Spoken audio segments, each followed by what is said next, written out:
Triangulation. Now, well, there's an interesting word, triangulation. Hi, it's Dr. Greg Jantz, founder of the Center, a place of hope. And this is 40 plus years of caring for folks with anxiety, depression, post-traumatic stress, addiction, and relationship issues. Triangulation. I want to spend just a couple minutes talking about this today because it can happen in any relationship, a romantic relationship, a family relationship, a work relationship. What's triangulation? I'm going to share directly from my notes, and triangulation is going to be, it's a word that's used, but let's make it clear. All right. It occurs when one person in a conflict involves a third party instead of addressing the issue with the person that they are having the issue with. It's a way of avoiding difficult conversations and creating a situation where the third person gets caught in the middle. This leads obviously to misunderstandings, damaged relationships, emotional abuse. So I have a conflict with you or have an issue with you. I'm not dealing with it directly. I'm going to another person. I'm going to meddle in their life and get them hooked into this drama. And now there's two people, and I'm going to kind of ultimately pit them against one or another, and they're going to have to decide who's for me. And it also gets the attention off of me, and it creates conflict between those two. Why does triangulation happen? Think about how many situations, first of all, that you've been in where that has been the case. All right. Number one, this happens because we want to avoid conflict. They are afraid to communicate directly with whoever you have the issue with. Instead of having that difficult conversation, they do engage a third party. Number two, intentional emotional manipulation. Yes, intentional. I mean, this is to manipulate. This is your way of really ultimately really hurting another person. It can be used, though, to gain sympathy, support, or you're trying to get validation from this third party that your position is right, and kind of control the situation. All right, number three, insecurity or fear.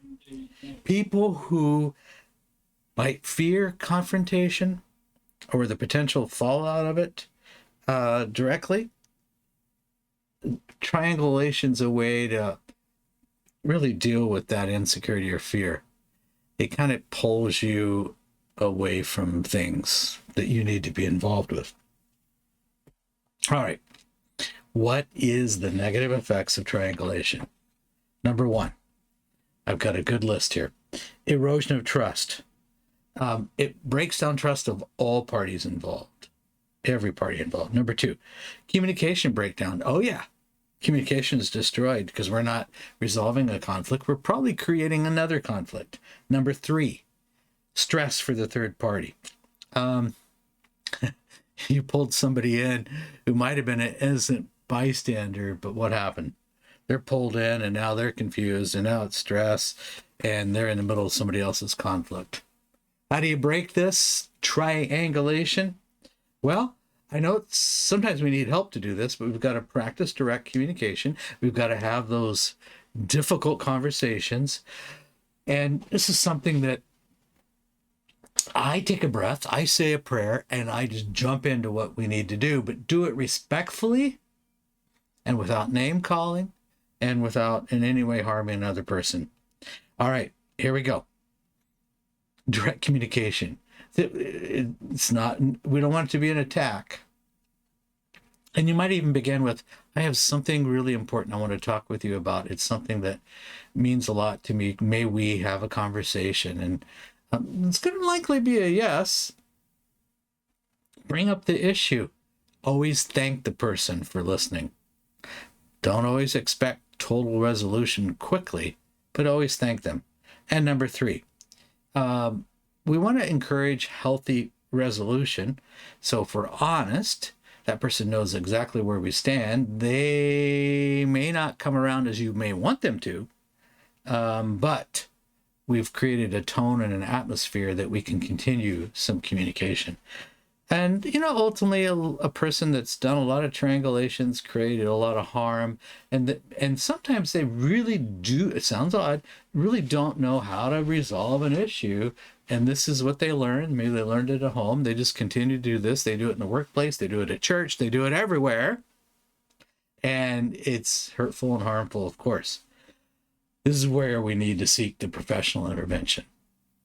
And obviously, we see a lot of couples and individuals in distress at times who have been a repeated victim of triangulation. At other times, they've been the one that's really been, I'll use the word of the emotional abuser, and they need to learn a whole new way of dealing with it. So let's move from damaging, destructive, toxic relationships to building relationships of honesty and trust, even if we didn't have it modeled for us growing up, even if we don't really know right away how to do that. There's a lot of good resources available, including additional information in the article, the blog that I've done. And it's important to go, okay, I need to dig in deeper. And do I need to get additional help? And if this has been going on a long time, it's been months and months or years, the answer is yes. Yes, be brave, be bold, and say, I need some help. This is too damaging. And then reach out, see what the options are.